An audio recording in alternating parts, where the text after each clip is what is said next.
You are missing out a big thing if you have not watched these movies. I'm gonna recommend you in this video, and also I'm gonna tell you why the Wild Robot movie is so good. Along with that, the third recommendation in this list is gonna be a very different one. So stay tuned until the end for that. Let's first discuss in detail about the Wild Robot, then I will recommend you the other movies. If you want, you can skip directly to the recommendation, but I will suggest you to keep watching this part. So the movie starts with an establishing shot where a shipment of very smart robot rushes into a forest, and only one of them, Rose, makes out to be okay and not damaged. And as she is cut off from where she came, she welcomes the wildness in the forest, and this is how the story of this movie begins. And in the process, she makes some friends and also adopts a ghostling like her own child. And I am not going super into the plot because I want you to not miss this one in theater if possible for you, if you have not already watched it yet. Now let's talk about why this movie is so beautiful in so many ways. First, the animation quality is so beautiful, and I expected this already because it is coming from the same studio which brought us gems like the Kung Fu Panda trilogy. Yeah, for me the fourth part does not exist because it tried to ruin the legacy of the trilogy of Kung Fu Panda. But anyway, coming back to the Wild Robot, the animation style is little different. It looks very artistic like an watercolor painting, and it looks beautiful. All the colors pops up on the screen, and since I watched it in theater in 3D, the experience was very good, and I would not say it was the best 3D experience, but again the 3D effects works really good in many of the scenes. It is already available in Prime since it was released like a month before in the States, but for the other countries like India, it has released just recently. So if it is still in your theaters nearby, surely do give it a chance, and your kids will love this one if you have one, or if you love animated movies like me, this is for you too. Next, along with the beautiful animations, the songs and the background music did wonders too. The two songs used in later part of the movie 100% raise the emotions of the scenes. And third, to talk about some attention to details about the movie, even though the story does not involve any human characters for the most part, the characters of the robot, the baby goose, and the fox's character will surely makes you feel invested into the story, along with the simple yet engaging screenplay. And another attention to detail thing I noticed, where there's a mark on the robot's chest here, where the baby goose always sits on. From it was a gosling, and that makes a mark on the robot's body. And when the baby goose grows up to be an adult goose, the robot touches the same mark and it misses the gosling so much badly. And also another very clever and interesting thing I noticed was how the makers showed the interaction between the robot and the wild animals, because technically the robot is a logical thing and the wild animals have their own communication language. But when the robot understood that they can't understand what she is saying in the beginning of the movie, she sat and took some time to learn the language of the wild, and from that point we see the animals talking on the screen, not before that. And I think that was a beautiful, well thought out attention to detail the makers intended to put. And in the movie there's no identity politics or gender politics like most modern movies. This is something purely story driven and purely intended to watch with family and kids, so don't miss this one. Now let's move on to some other beautiful animated like this one. So the first one is the Mitchells versus the Machines, and this is the story of the Mitchells family, where we have Katie and her brother and their parents.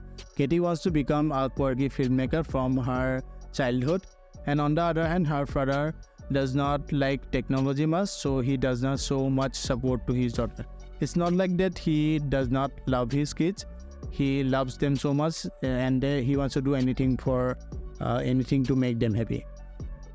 And then Katie gets accepted into film school in California, but obviously her father is not much happy about this, the fact that he will have to let her go. But then begins the extra juicy part of the movie, and by the end, will the Mitchell's family able to get together and love each other unconditionally? To know that, you'll have to watch the movie. It's a very beautiful, family oriented and father-daughter relationship kind of movie. So yeah, don't miss this one. And if I have to talk about some interesting technical things about this movie, those will be the animation style, the background music, and the song. The animation style is little different, very unique, and it looks like kind of Spider-Verse movies, which looks good on the big screen. And also the songs used in this movie makes us super nostalgic to the golden time of the pop music, and it's a wholesome movie to enjoy, so don't miss it. It's available in Netflix. But before moving on, if you are new to the channel, then I am NK and I make videos like this every week where we talk about 3 movie recommendations each week, and also we talk about new and old movies and so much more. So if that interests you in, please consider subscribing and also like this video, and I promise you won't regret it. Okay, the next one is Puss in Boots: The Last Wish, and it is actually a sequel to the first part, Puss in Boots, which was a beautiful animated movie, came a decade ago. And to understand this one better, you can watch the first part, Puss in Boots, but it's not super necessary. So for this movie, we have the lead character Puss, who is a daredevil and cunning cat who does not fear anything. And as we all know, cats have 9 lives, but because of our Puss is reckless, he does not care about anything, and he already lost all of his 8 lives out of his 9 lives. And now, because he does not respect his life, the universe starts to turn on him, and he then begins to see a mysterious wolf-like creature with 2 swords chasing him in everywhere. He runs for his life, and in the end he has to face all his past mistakes and confront them, like leaving his ex-girlfriend on the day of his marriage and many more. So this movie is pretty adventurous journey until the end, and at the same time it's a very meaningful movie. The animation and everything is top-notch for this one, and I would highly recommend you to give it a chance if you have not already. It's available in, I think, all of the OTT apps. And the next one is, I would say, something very unique that you will ever experience: The Boy and the Heron. And it is a Japanese animation or anime, and the fun fact is that I have never watched any anime before. So it was my first anime to begin this journey, and I know it's not an usual choice to begin watching anime. So I will recommend this one just because of the soothing tone it comes with, and the beautiful green sceneries of nature with a very beautiful soothing song that plays in the background in most of the scenes. And to talk about the plot of the movie a little bit, we are shown the story from a little kid Mahito Make's point of view, where in a war he loses his mother in a hospital fire, and his dad owns a weapon manufacturing facility in the rural countryside of Japan. And after his mother's death, they moves to the rural countryside, where Mahito meets a talking heron or bird, and then the story gets completely different and he gets into a magical adventure journey.